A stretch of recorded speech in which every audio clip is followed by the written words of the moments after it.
Hello friends, welcome back to our channel. ప్రపంచం ముందుకు అణుయుద్ధం వచ్చే పరిస్థితులు కనిపిస్తున్నాయి. ఉక్రెయిన్కు అత్యాధునిక ఆయుధాలు ఇచ్చేందుకు అమెరికా, బ్రిటన్ రెడీ కావడంతో రష్యా తన తాజా అణు విధానాన్ని ప్రకటించింది. రష్యా, ఉక్రెయిన్ మధ్య జరుగుతున్న యుద్ధం మరింత భయానకంగా మారే పరిస్థితులు కనిపిస్తున్నాయి. బ్రిటన్లో ఏర్పడిన కొత్త ప్రభుత్వం ఉక్రెయిన్కు అత్యాధునిక క్షిపణులను సరఫరా చేయాలని నిర్ణయించింది. రష్యాపై దాడి కోసం అత్యాధునిక అణుబాంబును మోసుకెళ్లే స్టార్మ్ షాడో క్రూయిజ్ క్షిపణిని ఉక్రెయిన్కు ఇవ్వాలని యూకే నిర్ణయించింది. పూర్తి సమాచారం కోసం వీడియోను స్కిప్ చేయకుండా ఎండ్ వరకు చూడండి.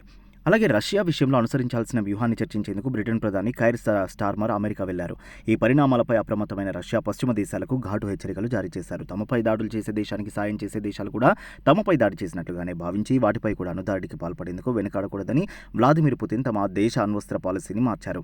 ఈ మేరకు అధికారిక ప్రకటన కూడా చేశారు. రష్యా తన అణు ముసాయిదాలో వెంటనే మార్పులు చేసుకుంది. నాటో దేశాల్లోని ఏ ఒక్క దేశం నుంచి ఉక్రెయిన్కు ఆయుధాలు వచ్చినా ఆ ఆయుధాలతో రష్యాలపై దాడి జరిగితే నాటో దాడి చేసినట్లుగానే భావిస్తామని పుతిన్ స్పష్టం చేశారు. ఆ మేరకు అందరిపై అణుబాంబులు వేస్తామన్నారు. ఉక్రెయిన్, రష్యా మధ్య సుదీర్ఘకాలంగా సాగుతున్న యుద్ధం ముగింపుకు రావడం లేదు.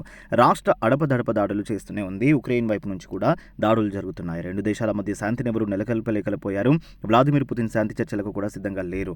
అదే సమయంలో ఎవరు ఉక్రెయిన్కు సహకరించినా రష్యా తీవ్రంగా స్పందిస్తోంది. సైనిక సాయం, ఆయుధ సాయం చేస్తే ఆయా దేశాలు కూడా తమకు శత్రువులేనని వారిపై అణుదాడులు చేస్తామని తాజాగా హెచ్చరించడం సంచలనమవుతోంది. నిజానికి బ్రిటన్, అమెరికాలతో రష్యాకు సత్సంబంధాలు లేవు. కానీ ఆయా దేశాల మధ్య అణుబాంబులు వేసుకోవాల్సినంత శత్రు వాతావరణం గతంలో ఏర్పడలేదు. కానీ ఉక్రెయిన్పై రష్యా యుద్ధం ప్రకటించిన తర్వాత ఆయా దేశాల నుంచి ఉక్రెయిన్కు సాయం అందుతోంది. కొన్ని ఆయుధాలతో పాటు మానవతా సాయం కూడా పంపిస్తున్నారు. ఇప్పుడు భారీ ఆయుధాలు కూడా పంపేందుకు సిద్ధం కావడం పుతిన్ను ఆగ్రహానికి గురి చేసినట్లుగా తెలుస్తోంది.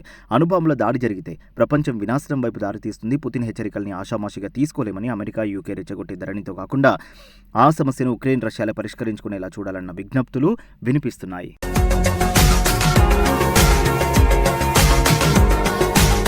మరిన్ని అప్డేట్స్ కోసం మా ఛానల్ని సబ్స్క్రైబ్ చేయండి.